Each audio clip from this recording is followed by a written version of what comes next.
পৃথিবীর যে প্রান্তে খেলতে নামুক বাংলাদেশ লাল সবুজ জার্সি পরে কিন্তু মাঠে পৌঁছে যায় সমর্থকরা। ব্যতিক্রম হয়নি চেন্নাইয়ে, কারণ চেন্নাই সুপার কিংসের হয়ে খেলছে মোস্তাফিজ, আর মোস্তাফিজের খেলা দেখতেই কিন্তু বাংলাদেশ থেকে হাজির হয়েছেন একাধিক বাংলাদেশি সমর্থক। কি মনে হচ্ছে? অবশ্যই মোস্তাফিজের খেলা দেখতেই তো আসা বাংলাদেশ থেকে। জি জি জি, আমার বাসা সাতক্ষীরা, মোস্তাফিজ ভাইয়ের পাশেই। আর মূলত মুস্তাফিজ ভাই মানে বাংলাদেশ, এখন বাংলাদেশকে রিপ্রেজেন্ট করছে।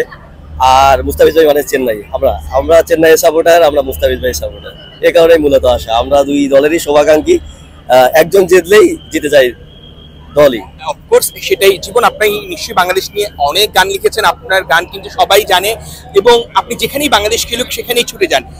এই চেন্নাইতে মোস্তাফিজের জন্য আসাটা, এই প্ল্যানিংটা আসলে কিভাবে? এটা আসলে অনেক আগে থেকে ইচ্ছে ছিল। আর বিশেষ করে এইবারের আইপিএলটা বাংলাদেশের জন্য একটা অন্যরকম, কারণ হচ্ছে একজন মাত্র বাংলাদেশ এবার খেলছে, তো যার কারণে আমাদের ফোকাসটাও বেশি যে একজনের দিকে, মোস্তাফিজের দিকে পুরো বাংলাদেশের মানুষ তাকিয়ে আছে। আর মুস্তাফিজ কিন্তু এবারে তো পুরো টুর্নামেন্টে যতগুলো ম্যাচ খেলেছে খুবই ভালো করেছে, এবং শুরুতে তো পারফেক্ট ক্যাপই ছিল তার কাছে। তো আমার কাছে মনে হচ্ছে যে এবারে চেন্নাইয়ের ঘরের মাঠে মুস্তাফিজ যেহেতু আর বেশি ভালো খেলছে, আমরা যদি এখানে একটা ম্যাচ দেখতে পারি সেটা একটা স্মরণীয় হয়ে থাকবে। তো ওই প্ল্যানিং এর সাথে আমার সাথে দুজন স্বপ্নবাজ তরুণ যোগ হয়েছেন। একজন হচ্ছে আমাদের সাইমন ভাই, একজন হচ্ছে যে সম্রাট ভাই। তো এই দুজন সহ আমরা তিনজন একসাথে চলে এসেছি খেলা দেখতে, এবং আমরা আশা করি আজকে মুস্তাফিজ এই ম্যাচে খুবই ভালো করবে, ম্যাচে উপভোগ্য হবে। কিরকম লাগছে অ্যাটমসফিয়ার সবকিছু মিলিয়ে আইপিএল এর? কিছু মিলে অ্যাকচুয়ালি আইপিএলের এই প্যারাটা খুবই ভালো লাগতেছে। বিশেষ করে বাংলাদেশ ফরিদপুর থেকে আমার আসা, তো এবার মুস্তাফিজ ভাই খেলাটা দেখার জন্য উদ্দেশ্য করে আসা। সে খুবই ভালো পারফরমেন্স করতেছে, তো আশা করি ইনশাল্লাহ আজকের ম্যাচটা ভালো খেলবে, এবং তার জন্য আমরা দোয়া করতেছি আজকে ভালো একটা পারফরমেন্স তারা দেখতে পারবো।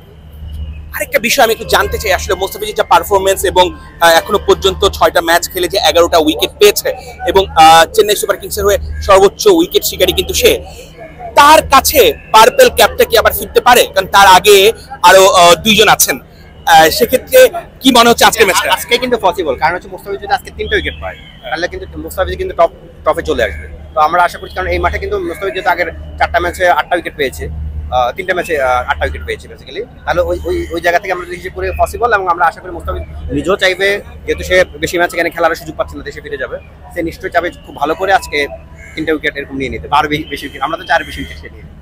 ধন্যবাদ সময় দেওয়ার জন্য। কথা বলছিলাম আসলে বাংলাদেশ থেকে আসা ক্রিকেট সমর্থকদের, যারা আসলে মোস্তাফিজের জন্যই কিন্তু এই চিদম্বরম স্টেডিয়ামে কিন্তু তারা এসেছে, এবং এই চিদম্বরম স্টেডিয়ামে কিন্তু দর্শক সমর্থকদের উচ্ছ্বাস কিন্তু দেখা যাচ্ছে, কারণ চেন্নাইয়ের হোম গ্রাউন্ড, এখানেই কিন্তু চেন্নাই সব থেকে বেশি ম্যাচ আইপিএলে জিতেছে।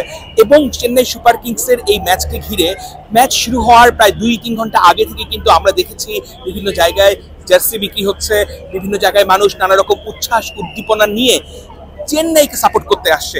বিশেষ করে ধোনির এই দলটাকে, তারা শেষ ম্যাচটা হেরে এসেছে লখনৌর সাথে, সেই লখনৌকে বাউন্স ব্যাক করার কিন্তু একটা সুযোগ থাকছে অন্তত এই ম্যাচে, অন্তত আগামী 2টা ম্যাচ কিন্তু এখানে থাকবে। সেই ক্ষেত্রে আমরা আশা করতে পারি দারুণ একটা ম্যাচই কিন্তু অপেক্ষা করছে। অর্ণব বাপি, 71, চেন্নাই, ভারত।